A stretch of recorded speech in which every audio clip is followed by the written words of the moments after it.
Hello, in this video I will be transforming this glass bowl into a miniature desert cactus terrarium. First off, I want to go over the materials that I used for this build. I used an open-faced glass bowl, window screen mesh, eco-complete aquarium gravel to help promote growth, lava rock, cactus/succulent specific substrate mix, sand, amethyst. The arid plants I used include a golden ball cactus, a mother of hundreds cactus, and a bit of zebra plant. Additionally, long tweezers and a small paintbrush can be incredibly useful for builds like this one. Step 1. Preparing the plants. My first active step in creating a new terrarium is to remove the plants from their previous plant pots. For smaller builds like this one, I believe it is imperative to remove the majority of substrate from the plant's roots in order to facilitate the replanting process. For plants like this, simply grab the plant and gently run your fingers through the root system to remove the substrate. Make sure to be extra careful when doing this for a cactus. I used my long tweezers to gently grab the base of the cactus in order to do so. This will help protect the plant as well as your fingers. Step 2. Adding the drainage layer and substrate. For my drainage layer, I mixed some bigger pieces of lava rock with a bit of the eco-complete aquarium gravel. Next, you'll simply want to take a few handfuls of the mix and gently place a thin layer at the bottom of the glass bowl, making sure to not make a huge mess in the process. Next, you'll want to place the window screen mesh barrier on top. Make sure it is cut to the correct size, which should be slightly larger than the drainage layer.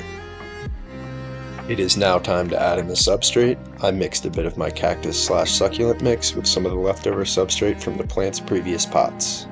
A few handfuls should do the trick here. As you can see, I am very precise in doing so and never spill. Ever. Step 3. Adding the plants and hardscape. After a bit of off-camera tinkering, this is how the build is looking so far. Notice how I sloped the substrate towards the back in order to provide some depth. Firstly, I will be adding in this pretty piece of amethyst. I want it to be a kind of centerpiece for this build, so I place it firmly in the very middle of the substrate. Next, I'm going to add in the mother of hundreds cactus to the left of the amethyst. Before doing so, I take my long tweezers and dig a small hole in the substrate for the cactus's roots to comfortably sit in. This process can be a little bit finicky, so I make sure to take my time. In order to help keep the cactus and its roots in place, I decide to add in a few lava rocks by its base. I then do the exact same process on the other side of the amethyst for the golden ball cactus.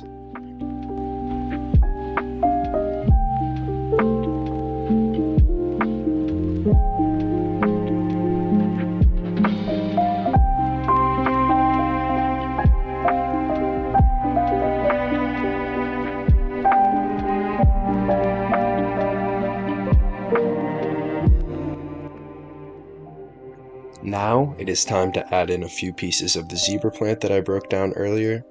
It's a bit tricky adding in these pieces to the back of the terrarium, but it is necessary to put these plants in after the amethyst and cacti as they hold the background substrate in place.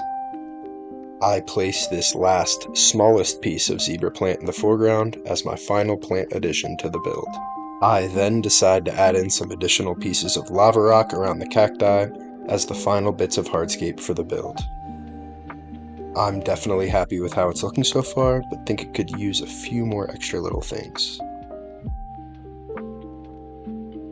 Part 4. Finishing touches. It's time to add in the sand and bring it all together. Initially, I just dumped some of the sand in directly from the cup, but decided this was not the best way to go about this. In comes the mighty spoon. Jokes aside, this spoon actually worked pretty well at placing the sand over the remainder of the substrate and the rest of the terrarium. Pretty well, not perfectly. Some sand still got on the plants and glass, which is why a little paintbrush can be so useful in builds like these. Simply brush off any excess. Voila, the build is complete. I'm extremely happy with how it turned out, as this was my first attempt at an arid terrarium. The only thing left to do is to place it in a spot where it will get plenty of light. Thanks for watching.